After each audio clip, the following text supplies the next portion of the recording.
राष्ट्रवादी महायुतीत 60हून अधिक जागा लढण्याच्या तयारीत राष्ट्रवादीचे 54 आमदार, काँग्रेसचे 3 आणि अपक्ष 3 आमदार आपल्या सोबत असल्याचं अजित पवारांचं वक्तव्य.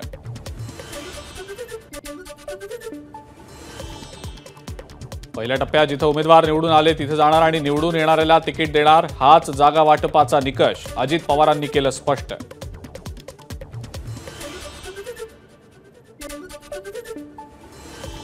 उपमुख्यमंत्री अजित पवार यांची जनसन्मान यात्रा आज नागपुरातल्या काटोल विधानसभा मतदारसंघात. काटोलच्या जागेसाठी अजित पवार आग्रही, त्यामुळे मतदारसंघाचाही अजित पवारांकडून आढावा. राष्ट्रवादी सोबत दुर्दैवी युती, असंघाशी संघ केला, भाजप प्रवक्ते गणेश हाकेंचं वक्तव्य. लोकसभेत राष्ट्रवादीनं युती धर्म पाळला नाही म्हणूनच लातूरमध्ये भाजप उमेदवाराचा पराभव झाल्याचा हाकेंचा आरोप. महायुतीमध्ये जागा वाटपावरनं रस्सीखेच, भाजपची 150 पेक्षा कमी जागा लढणार नसल्याची भूमिका. जागेच्या हट्टापेक्षा जिंकण्याची शक्यता असलेल्या पक्षानं ती जागा लढवावी अशी आमची भूमिका, मंत्री सुधीर मुनगंटीवारांचं वक्तव्य. माजी खासदार विनायक राऊतांनी पंतप्रधानांकडे नारायण राणेंची केली तक्रार. राणेंच्या धमकावणीच्या भाषेची मोदींकडे पत्राद्वारे केली तक्रार. मंत्री तानाजी सावंत यांना मुख्यमंत्र्यांनी भेटीसाठी बोलावलं. तानाजी सावंत यांनी राष्ट्रवादी काँग्रेसबाबत केलेल्या वक्तव्यानंतर मुंबईत बोलावल्याची माहिती. मुख्यमंत्री तानाजी सावंतांचे कान टोचणार का याकडे लक्ष.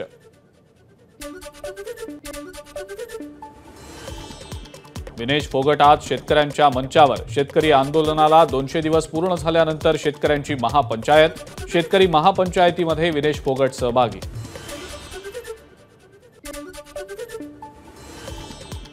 मोदींनी काल राजकीय माफी मागितली, संजय राऊतांचा टोला. तर पंतप्रधानांनी माफी मागून प्रश्न सुटणार नसल्याचीही राऊतांची टीका.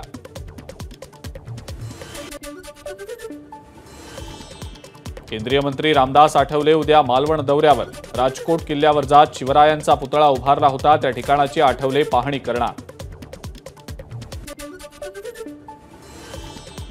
मनोज जरांगे उद्या मालवणमध्ये जाणार, राजकोटमध्ये किल्ल्याची पाहणी करणार. त्यानंतर जरांगे कुडाळमध्ये मराठा बांधवांशी संवाद साधणार असल्याची ही माहिती. शिवसेना शिंदे गटाचे प्रवक्ते योगेश केदार यांनी जरांगेंची घेतली भेट. दोघांमध्ये अंतरवाली सराटीत मराठा आरक्षणावर सकारात्मक चर्चा झाल्याची केदार यांची माहिती. शिवरायांचा पुतळा पडल्याप्रकरणी महाविकास आघाडीचं उद्या मुंबईमध्ये जोडे मारो आंदोलन. मुंबई पोलिसांची मात्र अद्याप परवानगी नाही. महाविकास आघाडीचे नेते आज मुंबई पोलीस आयुक्तांची भेट घेणार. सोयाबीन आणि कापूस पिकाला योग्य दर आणि 100% पीक विमा मिळावा या मागण्या मंजूर करा, नाहीतर 4 सप्टेंबरपासून बेमुदत अन्नत्याग आंदोलन करणार. शेतकरी संघटनेचे नेते रविकांत तुपकरांचा इशारा.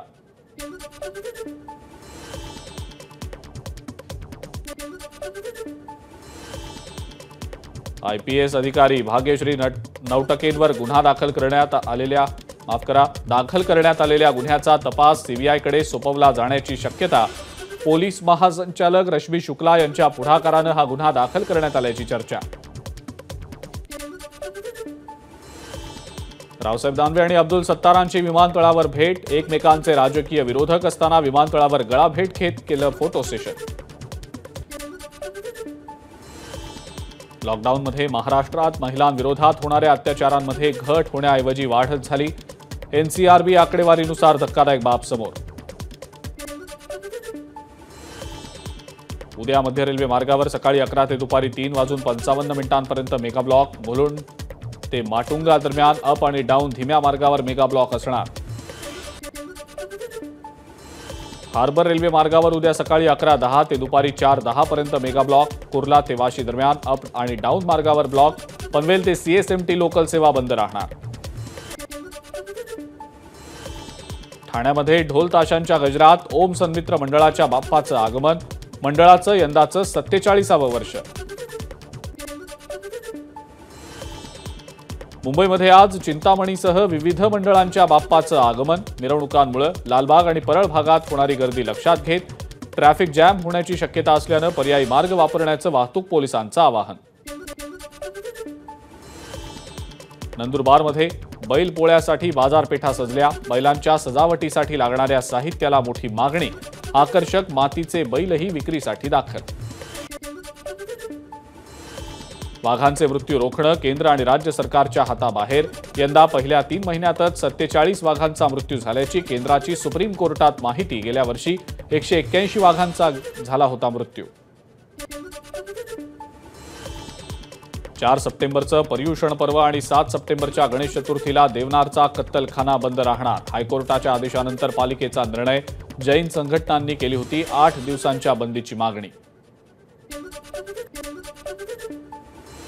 मुंबईतल्या अंधेरीमध्ये सोमवारी पाणी पुरवठ्यावर होणार परिणाम. तांत्रिक कामासाठी अंधेरी पूर्व आणि पश्चिम भागातील काही ठिकाणी पाणी पुरवठा पूर्णपणे बंद राहणार.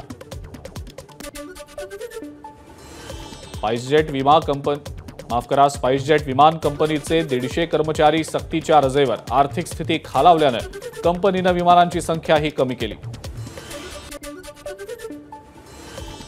राष्ट्रसंत तुकडोजी महाराज नागपूर विद्यापीठात 44 लाखांचा अपहार. रोखपाल पदावर कार्यरत असलेल्या महिलेनं विद्यापीठाच्या सॉफ्टवेअरमध्ये 439 पावत्या अवैध पद्धतीनं मॉडिफाय केल्याचं उघड. नाशिकमध्ये नगरपरिषद सहवर्ग अधिकारी आणि कर्मचारी बेमुदत संपावर. पेन्शन योजना लागू नसल्यानं नव्यानं आलेली एकीकृत निवृत्ती योजना तत्काळ लागू करण्याची अधिकाऱ्यांची मागणी.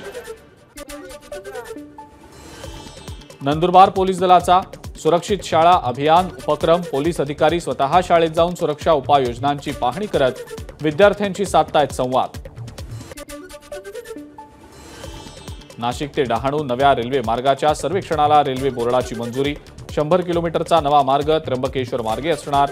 या रेल्वे मार्गामुळे नाशिक ते डहाणू अंतर 2 तासांनी कमी होणार. पावसाच्या विश्रांतीनंतर सातपुड्याच्या डोंगर रांगांमध्ये धुक्याची चादर. निसर्ग सौंदर्य खुलल्यानं सातपुड्यात पर्यटकांची होतीये गर्दी. हिंगोलीमध्ये शिवरायांचा पुतळा कोसळल्याप्रकरणी शिवप्रेमींचं आंदोलन. कयाधू नदीमध्ये उतरत शिवाजी महाराजांच्या पुतळ्याला दूध आणि दह्याचा अभिषेक करत केलं आंदोलन. मालेगाव शहरातील इंडियन कॉलनीसह जवळपासच्या परिसरात रस्त्यांअभावी नागरिकांचे हाल. तातडीनं रस्ता दुरुस्तीच्या मागणीसाठी नागरिकांचं चिखलामध्ये बसून आंदोलन. नाशिकच्या सटाणा तालुक्यातल्या हरणवारी ते हातनूर रस्त्यावर मोठ्या प्रमाणावर खड्डे. संतप्त नागरिकांनी रस्त्यावरच्या खड्ड्यामध्ये केली भाताची लागवड.